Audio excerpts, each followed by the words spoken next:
Dans cette vidéo, nous allons voir la notion de loi uniforme sur un intervalle AB. Définition. Soit A et B de nombres réels tels que le nombre A est inférieur au nombre B. La loi uniforme sur AB est la loi ayant pour densité de probabilité une fonction f constante qui est définie sur l'intervalle AB par f de t égale 1 sur b moins a. Donc c'est une loi pour une variable aléatoire continue. Autrement dit, si je prends deux réels C et D compris entre A et B, la probabilité que X soit dans l'intervalle CD, ça va être par définition de la densité de probabilité, intégrale entre C et D de f de t dt, c'est-à-dire intégrale entre C et D de 1 sur B moins A fois dt. Alors par convention, cette loi est la loi qu'on utilise quand on choisit un nombre au hasard dans un intervalle. C'est l'équivalent continu de la loi discrète d'équiprobabilité. Propriété. Soit x la variable aléatoire suivant la loi uniforme sur l'intervalle AB. Alors pour tout réel C et D, tel que C et D sont compris entre A et B, alors la probabilité de l'événement x appartient à l'intervalle CD est égale à D-C sur B-A. Et l'espérance de la loi uniforme pour x définie sur un intervalle AB, donc chaque variable aléatoire qui suit une loi uniforme est associée à un intervalle. C'est toujours une loi uniforme sur un intervalle. Et donc si x suit une loi uniforme sur un intervalle AB, alors l'espérance de x est égale à b plus a sur 2. Alors voyons une démonstration. Alors, on a vu tout à l'heure que la probabilité que x soit compris entre c et d, par définition, c'est intégrale entre c et d de la fonction densité, donc 1 sur b moins a fois dt. Par linéarité de l'intégrale, je vais sortir le 1 sur b moins 1 qui est une constante par rapport à t. Je vais le sortir de l'intégrale, donc ça fait intégrale de 1 sur b moins a fois intégrale entre c et d de 1 fois dt ou de dt. Alors une primitive de la fonction constante f de t égale 1, c'est, je vais prendre comme primitive la fonction f de t égale t.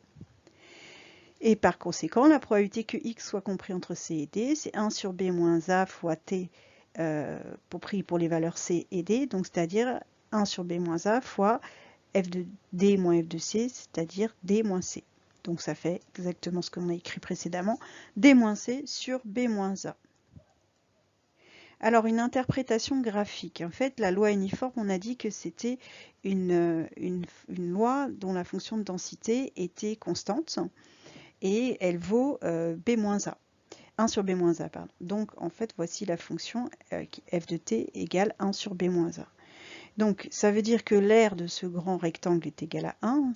Et ça veut dire que si jamais je veux calculer la probabilité que x soit compris entre c et d, c'est l'aire de ce rectangle qui a pour largeur d-c et pour hauteur 1 sur b-a. Donc ça fait 1 sur b-a fois d-c, c'est-à-dire ce qui nous est donné.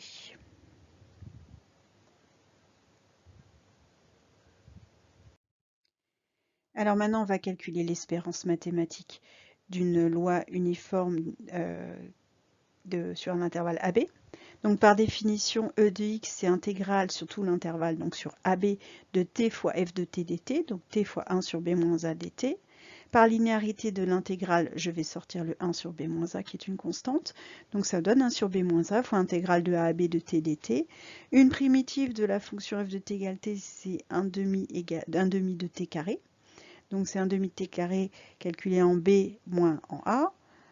Donc ça fait 1 demi de b carré moins a carré. Alors là, je mets un peu d'ordre. Le 1 demi, je l'ai mis devant. B carré moins a carré, d'après une identité remarquable, c'est égal à b moins a fois b plus a. Ensuite, je simplifie. Je divise le numérateur et le dénominateur par b moins a.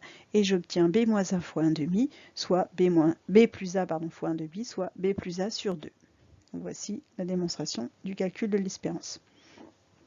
L'espérance mathématique, c'est la valeur moyenne. La valeur moyenne des nombres dans un intervalle A et B, ben c'est le milieu de l'intervalle. Et le milieu de l'intervalle AB, c'est A plus B sur 2. Voyons un exemple d'utilisation. Dans un supermarché un jour de grande influence, le temps d'attente à la caisse en minutes suit la loi uniforme sur l'intervalle de 20. Bon, c'est en général pas ce modèle qu'on utilise, mais voilà, considérons que ce soit un nombre tiré au hasard entre 2 et 20 minutes. Première question, déterminer la fonction de densité de probabilité de la variable t. Deuxième, quelle est la probabilité pour que le temps d'attente soit inférieur à un quart d'heure? Quelle est la probabilité pour que le temps d'attente soit supérieur à 10 minutes? Et quel est le temps d'attente moyen à la caisse? Donc on nous dit que la variable aléatoire t suit une loi uniforme sur l'intervalle de 20, ce qui veut dire que la densité de probabilité, c'est f de t égale 1 sur b moins a, donc 1 sur 20 moins 2, c'est-à-dire 1 sur 18. Ensuite, si je veux calculer la probabilité que le temps d'attente soit inférieur à un quart d'heure, en fait, cela revient à calculer la probabilité que t soit inférieur ou égal à 15. Mais en fait, les valeurs sont prises dans l'intervalle de 20.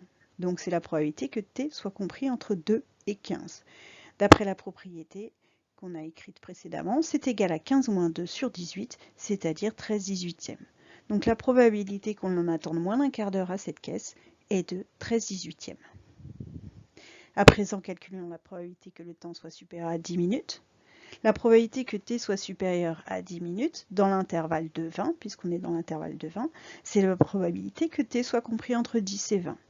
Par conséquent, c'est égal à 20 moins 10 sur 18, c'est-à-dire 10 sur 18.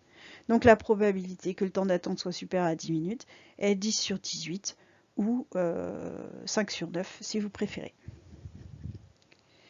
Enfin, quel est le temps d'attente moyen à la caisse? Le temps d'attente moyen, c'est l'espérance de la variable aléatoire.